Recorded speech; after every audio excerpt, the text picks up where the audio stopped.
வணக்கம். இது தமிழ் வழி வேதியியல் அணைவு வேதியியல் பாடத்திலிருந்து பயிற்சி வினாக்கள்ல வினா எண் 5ற்கான விடையை தான் இந்த வீடியோல நாம டிஸ்கஸ் பண்ண போறோம். முதல்ல வினா என்ன அப்படிங்கறத பாத்துடலாம். CrNH3 ஆனது ஏன் பாராகாந்த தன்மை உடையது எனவும் NiCN4 ஆனது ஏன் டயாகாந்த தன்மையுடையது எனவும் VB கொள்கையின் அடிப்படையில் விளக்குக. இப்ப இந்த வினாவில இருந்து நம்ம என்ன புரிஞ்சுக்கலாம்? ரெண்டு சேர்மத்தோட ஃபார்முலா கொடுத்துட்டாங்க. CrNH3 வந்து பாராகாந்த தன்மையுடையது, NiCN4 டயாகாந்த தன்மையுடையது. அப்படின்னா அதுக்கான காரணத்தை VB கொள்கையோட அடிப்படையில நம்ம விளக்கணும். இப்ப VB கொள்கை அப்படின்னா என்னது? இணைத்திற பிணைப்பு கொள்கை.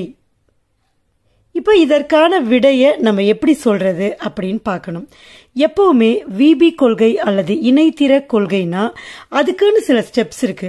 அந்த ஸ்டெப்ஸ அதே ஆர்டர்ல நீங்க நல்ல தரவா படிச்சுக்கோங்க. அப்ப பாதி வேலை முடிஞ்சு போச்சுன்னு அர்த்தம்.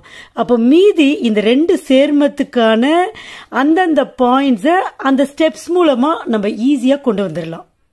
வினால ரெண்டு சேர்மங்கள் கொடுத்திருக்காங்க இல்லையா? அந்த ரெண்டு சேர்மத்தையும் நான் எழுதிட்டேன்.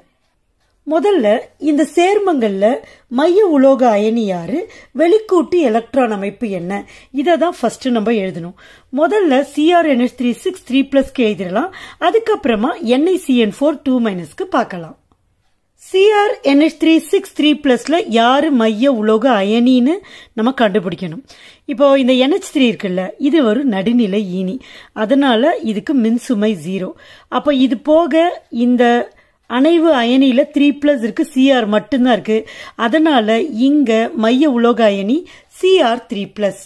சோ இங்க Cr3+ அப்படின்னு போட்டுட்டேன். அடுத்தது என்ன எழுதணும்? உலோக அயனியோட வெளிக்கூட்டு எலக்ட்ரான் அமைப்பு. இப்ப வெளிக்கூட்டு எலக்ட்ரான் அமைப்பை எப்படி கண்டுபிடிக்கிறது? மனப்பாடம் பண்ணி எழுதுறதா அப்படின்னா நீங்க மனப்பாடமே பண்ணாம ஈஸியா இதை கண்டுபிடிக்கலாம். இப்போ இந்த குரோமியத்தோட அணு என்ன நீங்க கண்டுபிடிக்கணும். அப்ப அந்த வரிசை தெரிஞ்சா அணு எண் கண்டுபிடிக்கிறது ரொம்ப ஈஸி. அதுக்கு தான் நான் ஒரு சிம்பிள் ட்ரிக் சொல்லியிருக்கேன்.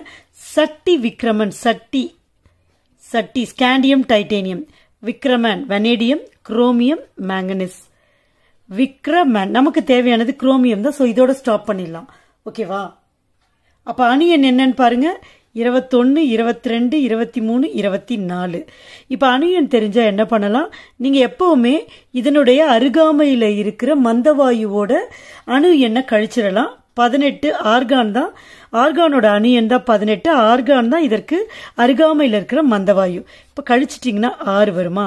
இப்ப 6 தான். இந்த 6 எலக்ட்ரான்கள் தான் இந்த Cr-ஓட வெளிக்கூட்டு ஆர்பிட்டால்கள்ல இருக்கும். இப்ப Cr-ஓட வெளிக்கூட்டு ஆர்பிட்டால்கள்ல 3d4s அப்படின்னு இருக்கும். இந்த 6 எலக்ட்ரானை நம்ம எழுதணும். சோ முதல்ல s ஆர்பிட்டால் எழுதலாம்.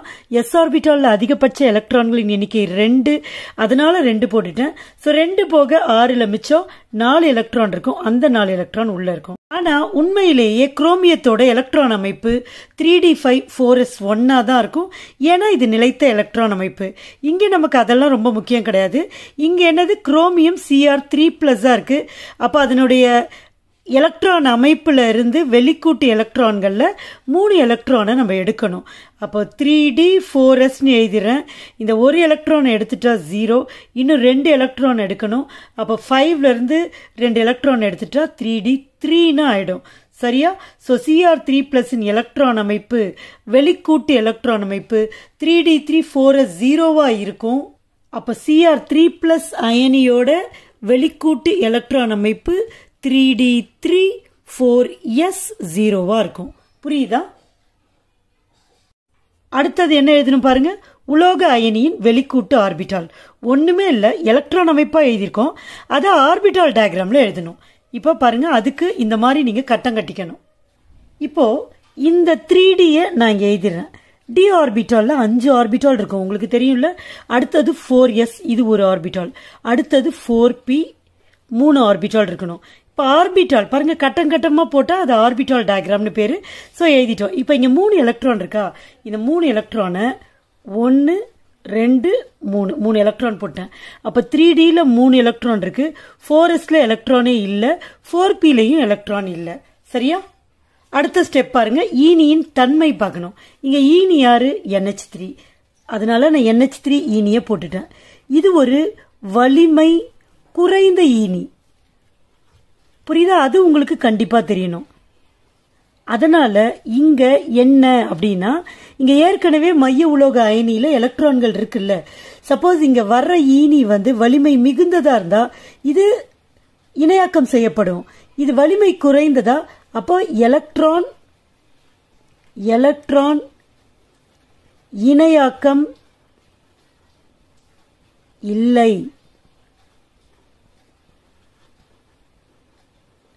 முடிஞ்சிருத்தா? அடுத்தது ஈனி முன்னிலையில வெளிக்கூட்டு எலக்ட்ரான்கள் ஆர்பிட்டால் அமைப்பை எழுதணும். இப்ப ஈனிகள் முன்னிலையில இந்த எலக்ட்ரான்கள் இணை செய்யப்படல. அதனால அந்தந்த ஆர்பிட்டால்ல இருக்கக்கூடிய எலக்ட்ரான்கள் அப்படியே இருக்கும். 4sல எலக்ட்ரான்களே இல்ல, 4pலயும் எலக்ட்ரான்கள் இல்ல. இந்த 3 எலக்ட்ரான்களும் இணையாக்கம் செய்யப்பட மாட்டாது. அதனால இது அப்படியே இருக்கும். இப்போ அடுத்தது இனக்கலப்பு. இனக்கலப்பு அப்படின்னு சொல்றப்ப எத்தனை ஈனிகள் வருதுன்னு பார்க்கணும். இப்ப NH3 ஈனிகள் 6 ஈனிகள் இருக்கு. சோ 6 ஈனிகள் இந்த மைய உலோக அயனி கிட்ட வரும். அப்ப மைய உலோக அயனி கிட்ட 6 ஈனிகள் கொடுக்கிற எலக்ட்ரான்களை வாங்கிக்க கூடிய காலி ஆர்பிட்டால்கள் இருக்கணும். நம்ம செக் பண்ணிடலாமா? 1 2 3 4 5 6 கரெக்டா இருக்கு. ஆனா இந்த 6 ஆர்பிட்டால்களும் ஆற்றல் ஒரே மாதிரியா இருக்காது. அதனாலதான் பாருங்க இங்கெல்லாம் நம்ம கேப் போட்டிருக்கோம். அப்ப ஆற்றல் ஒரே மாதிரியாக இருக்க வேண்டி இந்த ஆர்பிட்டால்கள் இனக்கலப்புல ஈடுபடும். அப்ப அந்த இனக்கலப்பு 2 d ஆர்பிட்டாலா, so D2 2 d orbital, 1 s orbital, 3 p orbital. அப்ப இங்க D2sp3 இனக்கலப்பு நிகழும். ஏன் இத்தனை ஆர்பிட்டால் வருதுன்றது நல்லா புரிஞ்சுக்கோங்க. சரியா? அப்ப இந்த 3d ஆர்பிட்டால் தனியா இருக்கு. இந்த D2sp3 அதாவது 2 1 3 3 6 ஆர்பிட்டால்கள், 1 2 3 4 5 6 D2sp3 இனக்கலப்பு ஆர்பிட்டால்கள். இது புரியுதா? எப்ப ஈனி வந்த பிறகு இது நடக்கும். அப்ப இந்த d ஆர்பிட்டால்ல 3 எலக்ட்ரான் இருக்கா, அந்த 3 எலக்ட்ரான் அப்படியே இருக்கும். சரியா? இப்ப 6 NH3யும் 6 ஜோடி எலக்ட்ரான்களை கொடுக்கும். 1 2 3 4 5 6. எப்பவுமே D2sp3 இனக்கலப்பு நிகழ்ந்தா அங்க அந்த அணைவு சேர்மத்துடைய வடிவம் எண்முகி வடிவமா இருக்கும். அடுத்தது பாருங்க, தனித்த எலக்ட்ரான்களின் எண்ணிக்கை. எத்தனை எலக்ட்ரான் இருக்கு மொத்தமா பாருங்க? 1 2 3. சோ 3 எலக்ட்ரான்கள் தான் இருக்கு. தனித்த எலக்ட்ரான்கள் ஒரு எலக்ட்ரான் இருந்தாலே அதுக்கு காந்த பண்பு உண்டு. இங்க 3 எலக்ட்ரான்கள் இருக்கு. அப்ப இதுக்கு பாராகாந்த தன்மை உடையது. அப்ப காந்த திருப்பு திறன் எவ்வளவு இருக்கும்? μs is equal to root of n into n plus 2 இல்லையா? அப்போ n என்பது எத்தனை தனித்த எலக்ட்ரான்கள் இருக்கோ அதுதான். அப்ப root of 3 into 3 plus 2, அப்போ 3 into 5 which is equal to root 15. root 15 கண்டுபிடிச்சு பாருங்க, 3.872 வரும். bm போர் மேக்னட்டான். சோ கேள்வியில் என்ன சொல்லிருக்காங்க? CrNH3 என்பது பாரகாந்த தன்மை உடையது. இப்ப புரிஞ்சிச்சா ஏன் பாரகாந்த தன்மை உடையதுன்னு? இப்ப NiCN4 பாருங்க, யாரு மைய உலோக அயனின்னு கண்டுபிடிக்கணும்.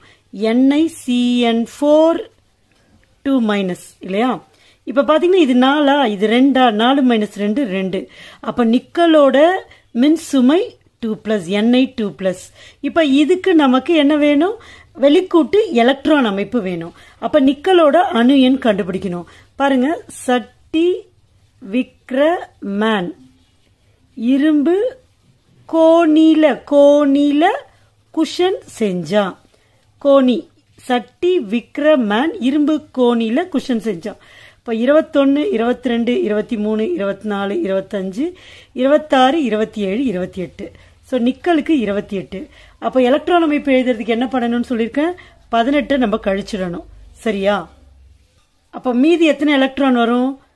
10 எலக்ட்ரான் வரும். கரெக்டா? இந்த 10 எலக்ட்ரானை நம்ம எப்படி போடணும் அப்படின்னா, நிக்கல் அப்படின்னு சொல்றப்ப 3d4s இருக்கும் இல்லையா? அப்போ இந்த 10 எலக்ட்ரான்ல 2 எலக்ட்ரான் முதல்ல இங்கே ஃபில் பண்ணிடணும், மிச்சம் இருக்கிற 8 எலக்ட்ரானை இங்கே போட்டுடுறோம். ஸோ இதுதான் நிக்கலோட வெளிக்கூட்டு எலக்ட்ரான் அமைப்பு. ஆனால் இந்த அணைவு அயனியில் நிக்கல் Na2+ இருக்குது. அப்போ 2 எலக்ட்ரானை நம்ம நீக்கணும். அப்போ இதோட எலக்ட்ரான் அமைப்பு என்ன ஆகிடும்? 3D8 ஆகிடும். இதை நீக்கிடுவோம், அப்போ 4s0 ஆகிடும். ஸோ இதுதான் Na2+ஓட எலக்ட்ரான் அமைப்பு. இப்போ அதை இங்கே எழுதிடலாமா? Na2+ இருக்குது. எலக்ட்ரான் வெளிக்கூட்டு எலக்ட்ரான் அமைப்பு என்னது? 3D8 4s0. அப்போ அடுத்தது உலோக அயனியின் வெளிக்கூட்டு ஆர்பிட்டால். இது 3D, இது 4s, இது 4p. இப்போ இங்கே 8 எலக்ட்ரான் இருக்குல்ல, அந்த 8 எலக்ட்ரானை இங்கே ஃபில் பண்ணிடலாம். 1 2 3 4 5 ஒத்தையாக ஃபில் பண்ணிவிட்டு அப்புறம் தான் இடம் இல்லைன்றதுனால திரும்ப 6 7 8 எலக்ட்ரான் வந்துச்சு. சரியா? இதில் எலக்ட்ரான் இல்லை, இதுலேயும் எலக்ட்ரான் இல்லை. ஸோ 0 0, இதில் 8 எலக்ட்ரான். இப்போ அடுத்தது ஈனியின் தன்மை. ஈனியின் தன்மை இங்கே யார்? ஈனி Cn- ஈனி. அப்போ ஈனி Cn-, இது வலிமை மிகு ஈனி. அப்போ என்ன பண்ணும்? அங்கே எலக்ட்ரான்கள் இணையாக்கம் செய்யப்படும். சரியா? எலக்ட்ரான் இணையாக்கம் நிகழும். எலக்ட்ரான் இணையாக்கம் நிகழும். ஓகேவா? அப்போ இந்த எலக்ட்ரான் 2 எலக்ட்ரான் தானே தனியாக இருக்குது, அது 2 ஒன்றாயிடும். பாருங்க, 3D, இது 4s, இது 4p. சரியா? 3Dயில் இருக்கிற 8 எலக்ட்ரானும் ஒன்றாயிடும். ஏன்? வலிமை மிகு இனி வருது. 2 4 6 8 எலக்ட்ரான் ஒன்றாயிடுது. 3D 8, இது 4s0, இது 4p0. இப்போ 4 ஈனிகள் வருது. அப்போ இனக்கலப்பு நிகழும். அப்போ 4 ஆர்பிட்டால்கள் இதில் காலியாக இருக்கணும். அப்போ இது ஒரு ஆர்பிட்டால், இது ஒரு ஆர்பிட்டால், இங்கே 2 ஆர்பிட்டால். அப்போ இனக்கலப்பு எப்படி நடக்கும்னு பாருங்கள். டியில் ஒரு ஆர்பிட்டால், எஸ்ஸில் ஒரு ஆர்பிட்டால், பியில் 2 ஆர்பிட்டால் இருந்தால் போதும். 3 இருக்குது, ஆனால் 2 போதும். ஏன்னா நமக்கு வர்றதே 4 ஈனி தான். அப்போ இங்கே நிகழ்கிற இலக்கலப்பு என்னன்னு பார்த்தீங்கன்னா DsP2 இனக்கலப்பு.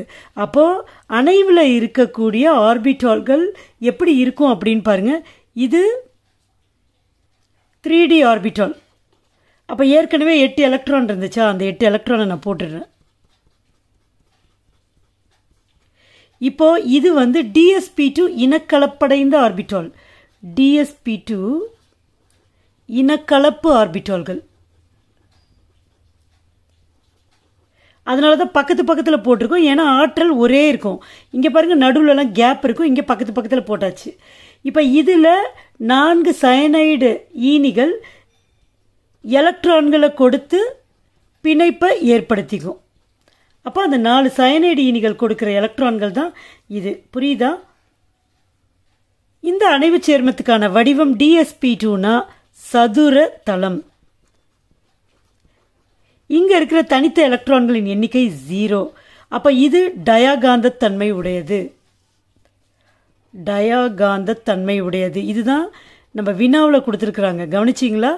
ஸோ இதுக்கான காரணம் தான் கேட்குறாங்க. நீங்கள் இவ்வளோ எழுதுனா போதும், வடிவம்லாம் எழுதணும்னே கிடையாது. இது வரைக்கும் வந்து இதை எழுதினாலே போதும் 2 அணைவு சேர்மத்துக்கும். இப்போ இதெல்லாம் கூடுதலாக தெரிஞ்சிருக்கணும் அப்படிங்கிறதுக்காக சொல்கிறேன். அப்போது இதனுடைய காந்த திருப்பு திறன் √n × n+2, n = 0. அதனால 0 போர் மேக்னெட் ஆனதான் அதனுடைய காந்த திருப்பு திறன் இருக்கும். ஏன்னா அது டயகாந்த தன்மை உடையது. ஸோ இதுதான் இந்த வினாவிற்குரிய விடை.